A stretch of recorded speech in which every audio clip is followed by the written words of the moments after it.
Leo tumekutana kwa sababu tarehe 14 Disemba mwaka 1990 Baraza Kuu la Umoja wa Mataifa liliteua Oktoba mosi kuwa siku ya kimataifa ya wazee.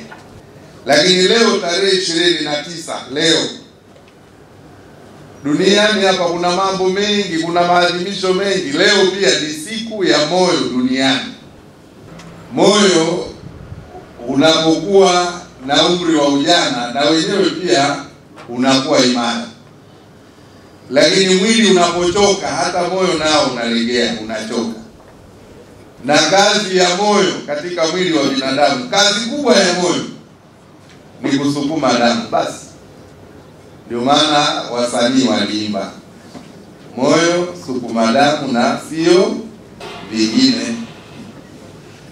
Sasa kwa msingi huo pia moyo huu, kwa sababu umeanza wenyewe pia kulegea katika mishipa yake, hausukumi damu vizuri, ndio maana unaona wazee wengi wanakabiliwa na maradhi ya nini? Ya moyo. Kwa hiyo moyo unatakiwa upumzishwe, usipewe majukumu mengine zaidi ya kusukuma nini? Damu.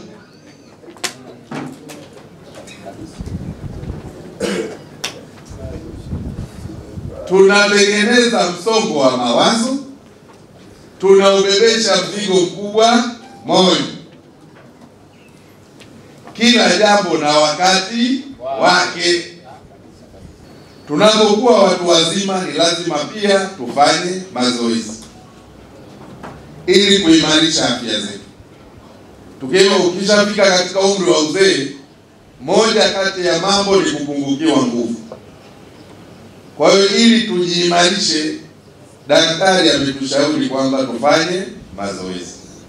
Lakini hata ukiamua kutembea kwa miguu yako mwenyewe jioni ikifika, kwenda kumtembelea mzee mwenzio, kwenda kwenye msikiti ukatembea, ukaacha gari yako ukasema naenda kanisani leo kwa miguu mita 500 au kilomita 1, hayo ni mazoezi tosha.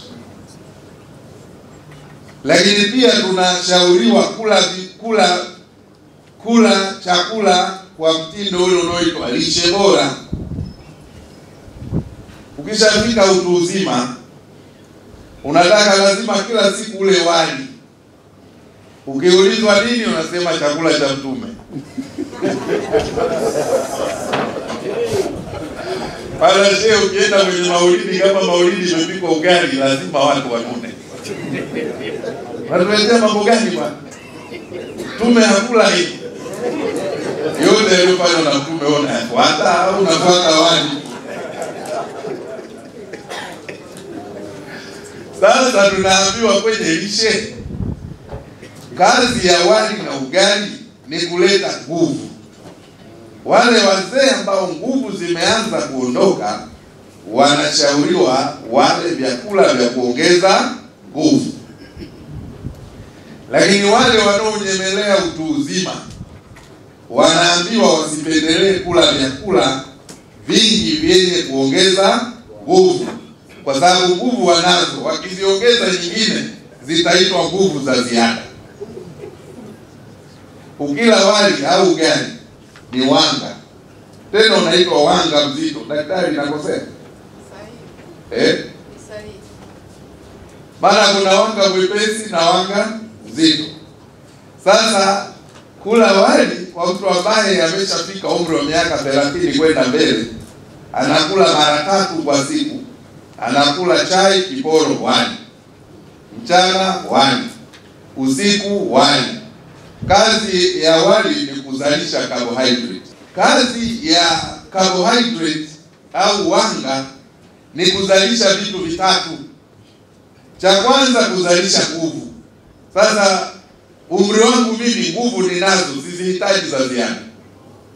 Kazi ya pili ya huo wali, unabadilisha ile carbohydrate, ule wanga kugeuka kuwa mafuta.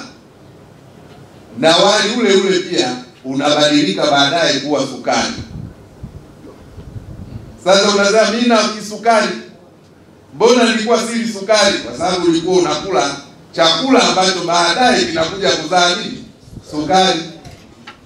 Kwa hiyo kisha kuwa mtu mzima, tunashauriwa vyakula vya namna hiyo havitusaidii sana. Kwa hiyo wazee na watu wazima tunaendelea, madaktari wanatufundisha kwamba lishe bora sio tu kwa watoto. Kwa watoto tunawafundisha lishe bora ili kuondoa udumavu. Kwa watu wazima tunawafundisha lishe bora ili kujenga afya, kwa sababu wao hawahitaji kukua. Kwa hiyo tunahitaji kula protini kwa wingi, mayai, kula nyama, maharage, mboga za majani na matunda kwa wingi ili kuongeza vitamin C na vitu vya namna hiyo. Serikali ya Tanzania inatambua changamoto za wazee. Na ndio maana mwaka 2003 ilitungwa sera ya wazee. Na mkoa huu umeshatambua zaidi ya wazee 97,000 na wengine wana vitambulisho. Vinapo expire unarudisha pale pale halmashauri, unapewa vingine. Kama hawajaandaa wanatakiwa waandike barua ya mtendaji wako wa mtaa kwamba huyu ni mzee ambaye amefikia umri wa kutaka kupewa matibabu bure. Tunakumbushana kwamba maandalizi ya uzee yanaanzia sasa katika umri wa ujana. Ndio maana vijana wamo humu wanakuja kusikiliza ili wajiandae wakiwa wazee, basi wao wamefanya maandalizi sahihi. Moja kati ya maandalizi ni kufanya uwekezaji. Sasa uwekezaji huko wa namna nyingi. Kuna uwekezaji katika mali, kuna uwekezaji katika familia. Maandalizi, na hapa na wazungumzia vijana, sizungumzii nyinyi wazee, kwa kuwa wamo humu na wenyewe ninawapa habari zao. Lakini maandalizi, nimesema uwekezaji mwingine sio lazima uwe na mali nyingi.